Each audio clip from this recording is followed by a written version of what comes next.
Hello guys, welcome to Scholar elite.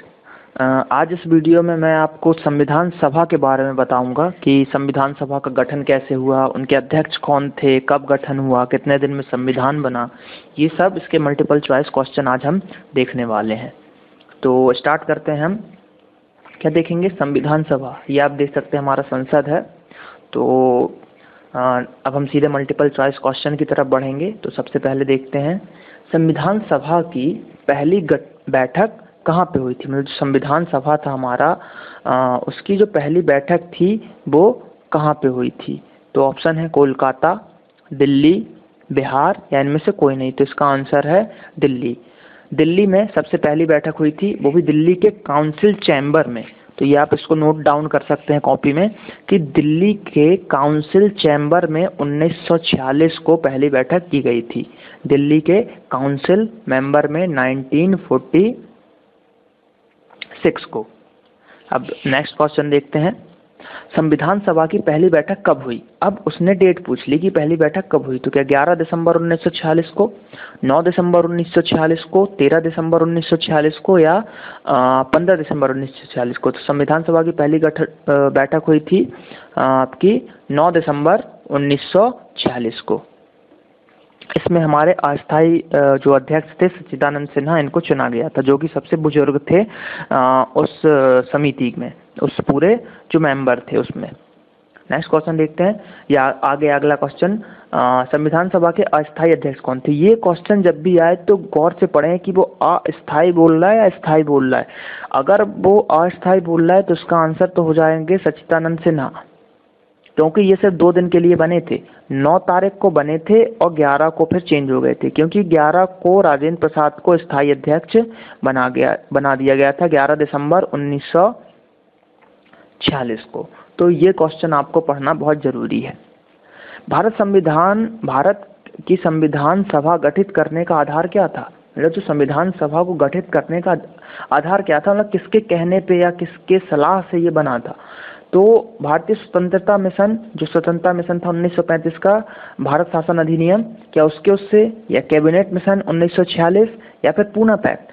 तो जो cabinet mission था, इसी के तर्ज पे, इसी में जो समिति बनी थी, उनने बोला था कि आप भारत का संविधान बनाइए। अंग्रेजों ने बोला था कि जिस दिन आप भारत का संविधान बना लेंगे, हम आपको उस दिन पूर्ण रूप से आज़ाद कर देंगे। तो इसलिए कैबिनेट मिशन इसका आधार माना जाता है। मोस्ट आईएमपी क्वेश्चन ये आपको याद ही रखना है। सन 1936 में कांग्रेस अधिवेशन कहाँ पे हुआ था। मतलब जो 1936 में कांग्रेस अधिवेशन हुआ था वो कहाँ हुआ था, ये मोस्ट आईएमपी क्वेश्चन हमेशा पूछते हैं। तो इसका आंसर है फैजपुर। फैजपुर में ही हुआ था पहला, और ये फैजपुर जो है आपका कर्नाटका में है, कर्नाटका में है। और कर्नाटक के जो वो कौन है आपके मुख्यमंत्री, अभी जो है सिद्धारमैया है या सिद्धारमैया है।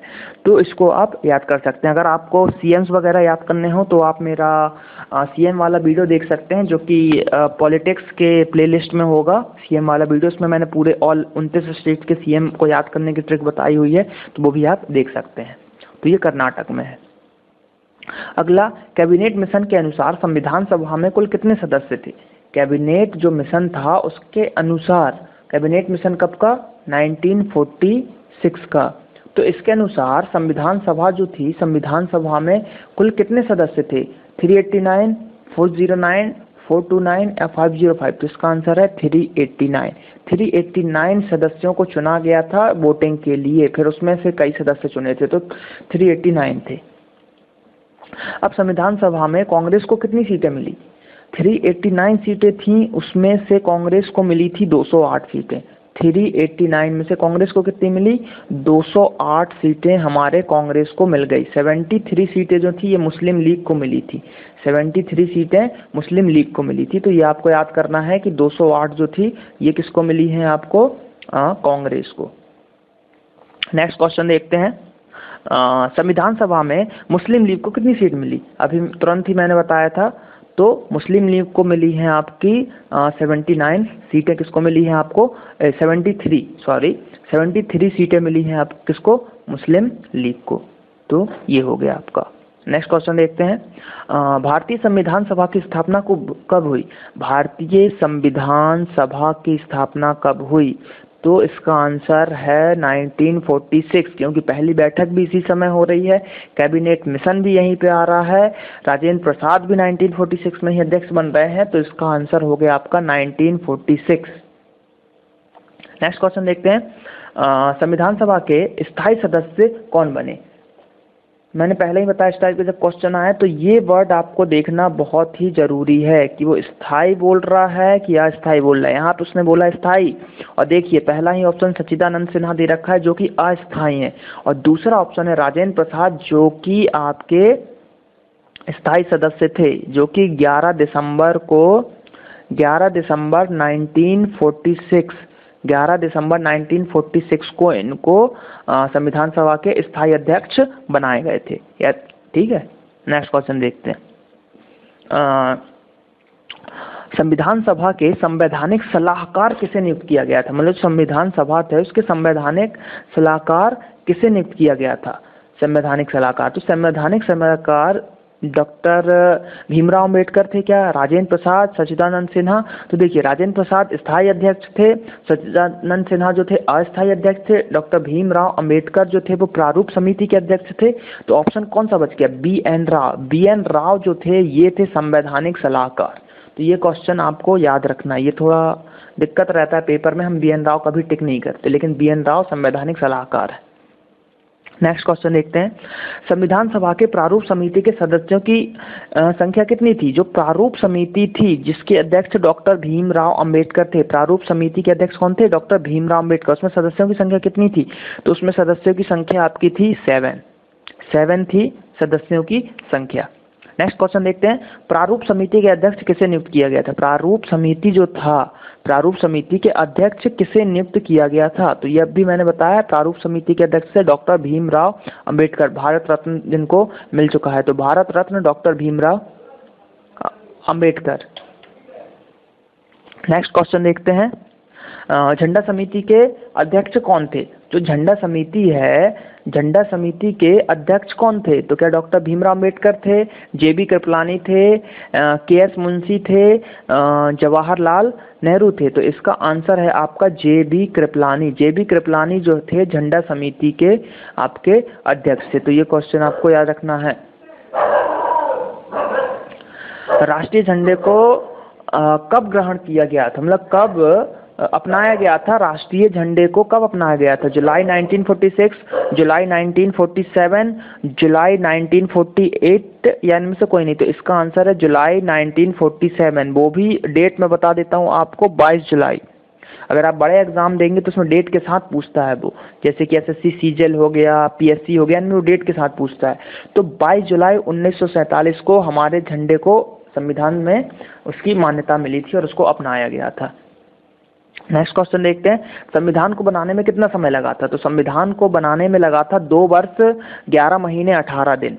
2 वर्ष 11 महीने 18 दिन संविधान को बनाने में लगे थे, और करीब 64 लाख रुपए, कितना? 64 लाख रुपए उस समय लगा था हमारे संविधान को बनाने में। नेक्स्ट क्वेश्चन देखते हैं, संविधान सभा को पूर्ण रूप से कब अपनाया गया था? संविधान सभा को, ये क्वेश्चन भी थोड़ा घुमाने वाला है, संविधान सभा को पूर्ण रूप से कब अपनाया गया था? तो पूर्ण रूप से अपनाया गया था 26 जनवरी 1950 को, जिसको हम गणतंत्र दिवस के रूप में मनाते हैं।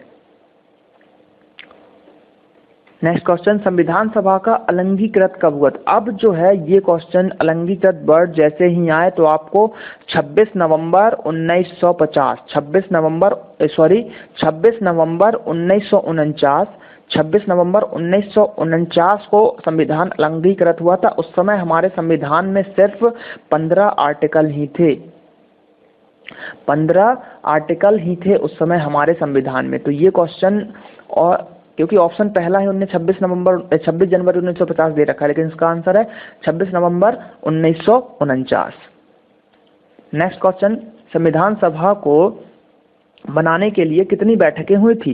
संविधान सभा को बनाने के लिए कितनी बैठकें हुई थी? तो संविधान सभा को बनाने के लिए टोटल 114 बैठकें हुई थी। तो ये भी याद रखना है, बड़े एग्जामों में पूछ लिए जाते हैं ये क्वेश्चंस, आईएमपी हैं। नेक्स्ट देखते हैं भारतीय संविधान में कितने भाग हैं, मतलब हमारा जो भारत का संविधान है उसमें टोटल कितने भाग हैं। तो उसमें हमारे हैं टोटल 22 भाग। कितने भाग हैं, टोटल हैं 22 भाग। 22 भाग, और पहले थे 8 अनुसूची, लेकिन अब जो है 8 से ये 12 अनुसूची हो गई हैं। नेक्स्ट यहाँ पे आपके मल्टीपल चॉइस क्वेश्चंस खत्म होते हैं संविधान सभा से रिलेटेड। मैंने पूरे क्वेश्चन कवर कर लिए हैं जितने मोस्ट आईएमपी क्वेश्चन है, इससे बाहर आपका पेपर नहीं बनेगा। संविधान सभा से अगर उसको क्वेश्चन पूछना है, अगर आपने ये वीडियो 3 से 4 बार देखा है तो ये पूरे क्वेश्चन आपको याद हो जाएंगे और इससे बाहर क्वेश्चन नहीं आएगा। तो अगर आपको ये वीडियो अच्छा लगता है तो आप मेरे चैनल को सब्सक्राइब करें और ज़्यादा से ज़्यादा इस वीडियो को शेयर करें और एग्ज़ाम्स को क्रैक करें। Thank you.